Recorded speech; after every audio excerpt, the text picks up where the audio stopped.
I'm Kevin Cirilli. This is America's Vote 2024. And with just days to go before the New Hampshire primary, Nikki Haley is trailing former President Donald Trump by just single digits. Haley is banking that moderate and independent voters will turn out and give her the momentum that she needs to pull off a win. But while Trump has sharpened his attacks against Haley, the former South Carolina governor has secured key endorsements from moderate Republicans. Those moderates include New Hampshire Governor Chris Sununu and former Maryland Governor Larry Hogan. But if Haley is unable to pull off a primary win, there is speculation that she could launch an independent bid for the White House. And even she has alluded to such in her CNN town hall earlier, where she noted that 70% of Americans do not want a rematch between Trump and President Biden. Joining us now is former Maryland Governor Larry Hogan. And Governor, I feel like it's back in 2015 when Trump used to call into the morning shows on the phone, but I know you wanted to be here with us, but given the snow situation, we're glad that you could join us on the phone. Well, Kevin, it's great to be with you. I fully intended to be with you in studio, and I apologize. The snow kind of shut everything down, and we didn't get into D.C. Hey, Gov, you can't control the weather, but there's some breaking news. Senator Tim Scott is backing Donald Trump. He, of course, is the senator from South Carolina, where Haley was governor. Is this bad news for the Haley campaign? Well, it's certainly not good news, and I guess it doesn't come as a huge surprise, but it's concerning. Look, I mean, I have a lot of respect for Tim Scott, and I was glad he was out there running. He obviously didn't believe that Donald Trump should be president, which is why he ran against him. But you know, this is, certainly everybody seems to be, getting in line because, Trump, he's pretty good at cajoling and threatening, and he's got a lot of power to exercise, and so a lot of folks in the Senate and the House are just kind of falling in behind Trump, even though a lot of them didn't think he was the right guy to be our nominee. So, Governor, would you ever see a world where you back Trump for the nomination? No, I don't see that at all. I mean, I just don't believe Trump ought to be anywhere near the White House. And I've said, repeatedly that I would not consider voting for him. I'm not going to vote for Joe Biden either, which is why I'm so, really focused on hoping that we can get I think Nikki Haley's the only one with any shot to stop Donald Trump. I think he's our weakest possible nominee.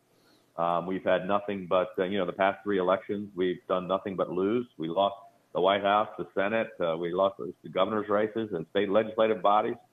I think we've got to move forward rather than continuing to look backward. And I think we've got to have a bigger tent party that appeals to more people, because we've lost the popular vote in 7 out of the last 8 presidential elections, and Trump's going to lose it again. Well, focusing specifically on Nikki Haley, she polls incredibly well with independents. She polls well with moderates. If she doesn't win the New Hampshire primary and loses South Carolina, do you think that you'd be able to recruit her to run in a no-labels unity ticket? Would she be someone on that list? No, look, I'm still, I don't want to speculate, because I'm hoping that she will win New Hampshire, which could give her some, some real momentum heading back to her home state of South Carolina. I think she's already said she would not be interested in that. I also think there's some sore loser laws to contend with. If somebody runs in a Republican primary, that they might have difficulty running as an independent. But it's not something she wants, and I'm not sure it's good for her, because she's likely to she's young, she's got a future, and she may, if she doesn't win this time, she may be a potential candidate in 2028. But do you think that still ultimately then there still might be another Republican, yourself or another, who ultimately does choose that no labels unity ticket path?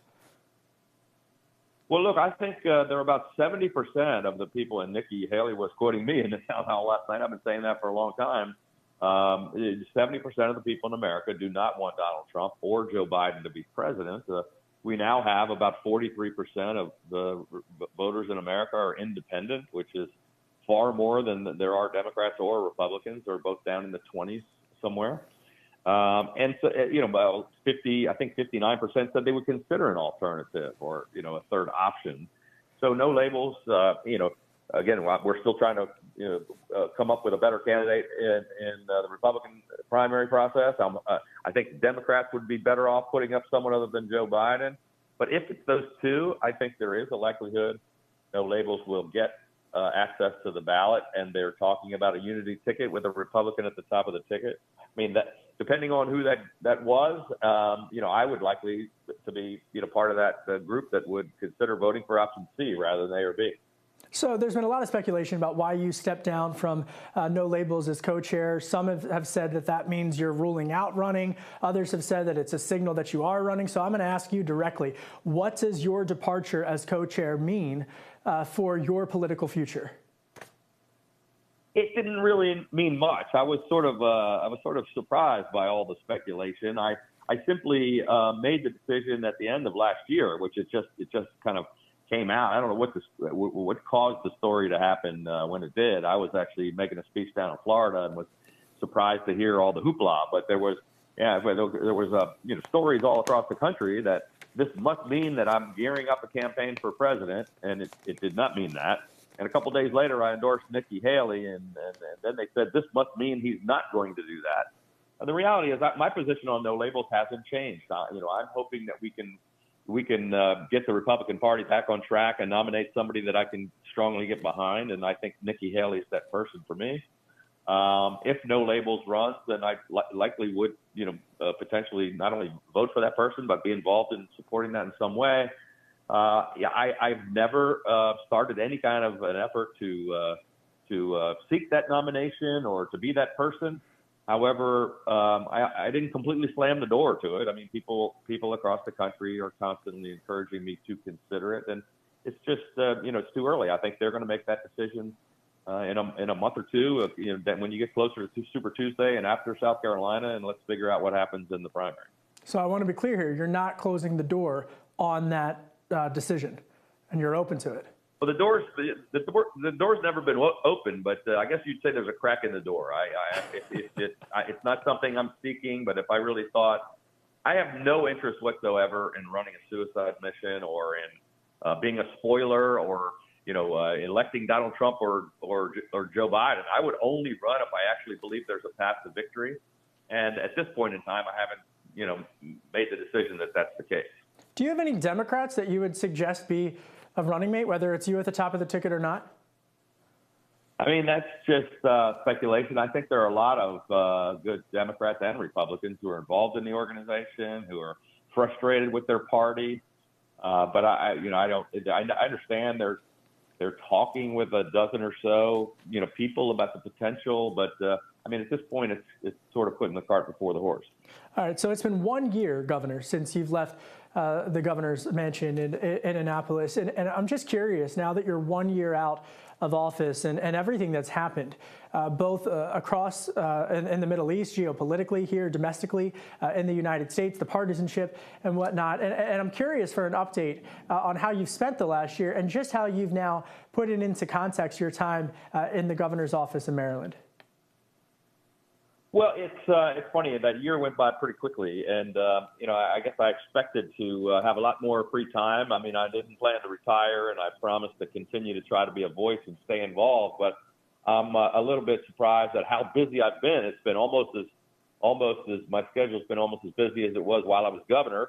Although I don't have all the real responsibilities or the power anymore, I've certainly been traveling across the country. I've been making speeches everywhere. I've done a number of fellowships and spoken out on a number of topics, and we've been, on television quite a bit and really busy from all directions. I've been trying to find a way to continue to be useful and get involved in the things I care about, and I'm continuing to try to make a difference.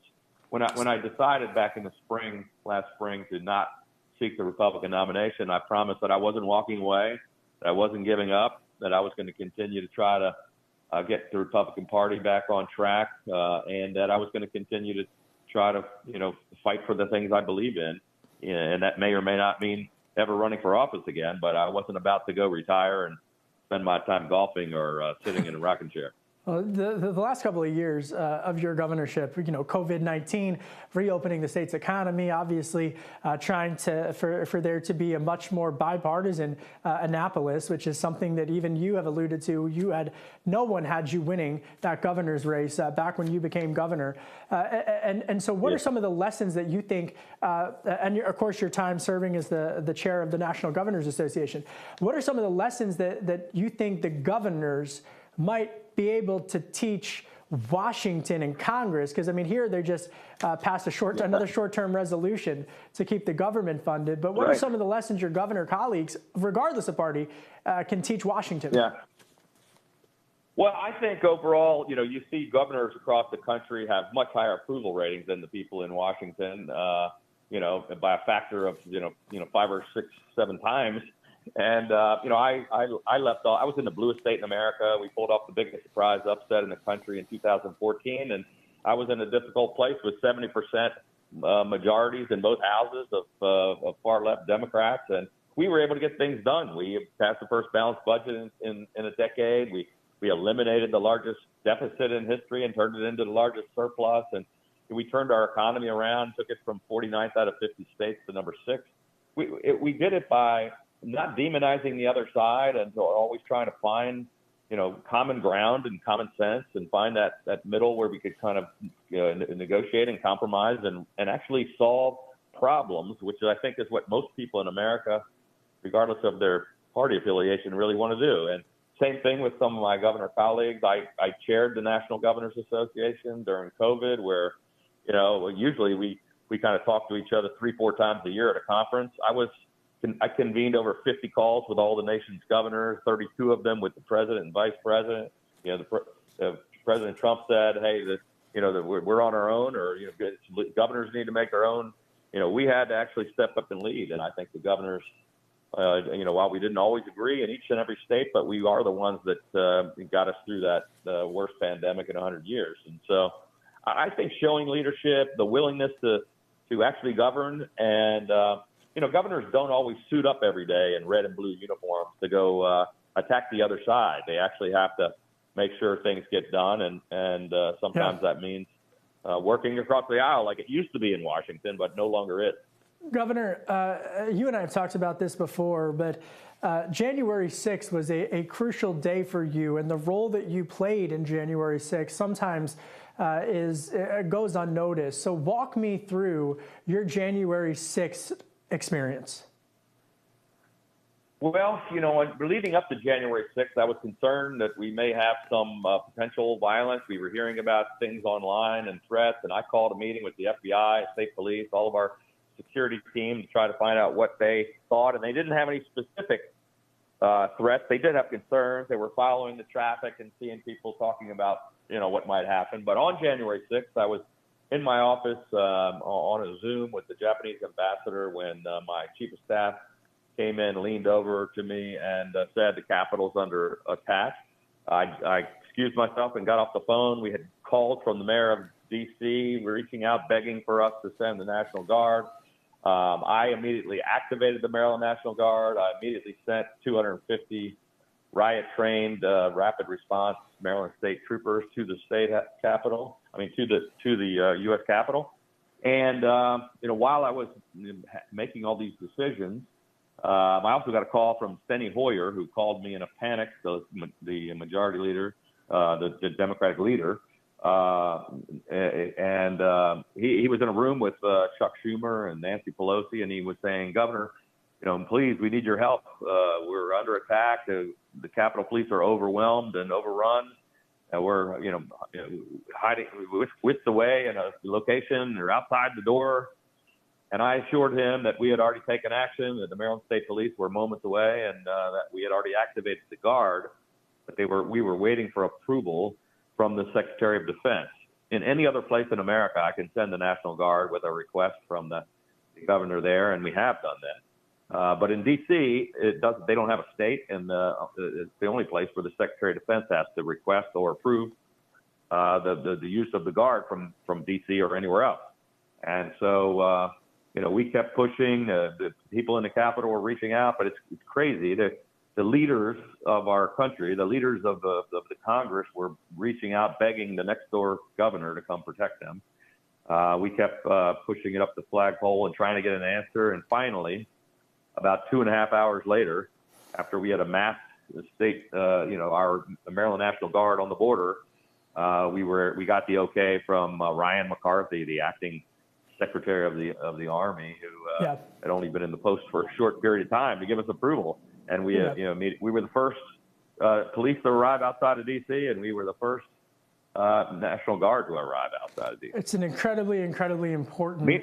Meanwhile, President Trump was watching TV and not taking action. And apparently when they came to him and said, the vice president's in danger, and he said, so what?